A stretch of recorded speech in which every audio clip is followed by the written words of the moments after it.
আজ আপনাদের পনিরের এমন একটি রেসিপির কথা শেয়ার করব যেটা ভাত রুটি উভয়ের সঙ্গে দুর্দান্ত খেতে লাগে এবং এটা করার জন্য বিশাল কিছু উপকরণের প্রয়োজন হয় না। বাড়িতে আমাদের যে 4-5টা উপকরণ থাকে তাতেই করে ফেলা সম্ভব। এবং এই রেসিপিটিতে পেঁয়াজ, আদা, রসুন বাটার কোনো ঝামেলা নেই। তো চলুন শেয়ার করি আপনাদের সঙ্গে রেসিপিটি।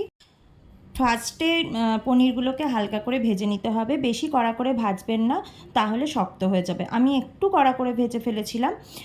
আর লাগবে হচ্ছে পেঁয়াজ কুচি, তার সঙ্গে লাগবে হচ্ছে টমেটোর পেস্ট। কড়াইয়ে তেল গরম করতে দিয়ে 5 ফোড়ন আর কারি পাতাকে ফোড়ন দিয়েছিলাম। তা ফোড়ন দিয়ে একটু ভালো করে ওটাকে ভেজে নিয়েছিলাম ফোড়নটাকে। সুন্দর একটা স্মেল বেরোনোর পর পেঁয়াজগুলোকে দিয়ে দিয়েছিলাম এবং পেঁয়াজগুলোকে ভালো করে ভাজতে দিয়েছিলাম। হালকা ব্রাউন কালার হয়ে যাবার পর টমেটোর পেস্টটা দিয়ে দিয়েছিলাম। টমেটোর পেস্টটা দিয়ে ভালো করে নাড়তে থাকলাম ততক্ষণ ওটাকে নাড়তে হবে যতক্ষণ না কাঁচা গন্ধটা চলে যায়। তো যখন টমেটোর কাঁচা গন্ধটা চলে গেল, তারপরে হলুদ গুঁড়ো, একটু লঙ্কার গুঁড়ো, পরিমাণ মতো একটু চিনি আর পরিমাণ মতো নুন দিয়ে ভালো করে মশলাটাকে কষতে লাগলাম। এই সময় আমি একটু টমেটো সস ব্যবহার করেছি, আপনারা চাইলে এটা স্কিপ করতে পারেন। আমি একটু চিলি সসও ইউজ করেছি, যেটা আপনারা চাইলে স্কিপ করতে পারেন।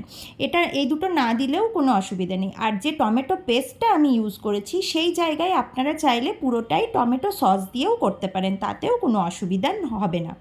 তো যখন মশলা থেকে তেলটা পুরো ছেড়ে দিল, তখন অল্প একটু জল দিয়ে ভালো করে নেড়ে ভেজে রাখা পনিরগুলোকে দিয়ে দিয়েছিলাম এবং দেওয়ার পর ওটাকে ভালো করে নাড়াচাড়া করে একটু ঢেকে রেখেছিলাম।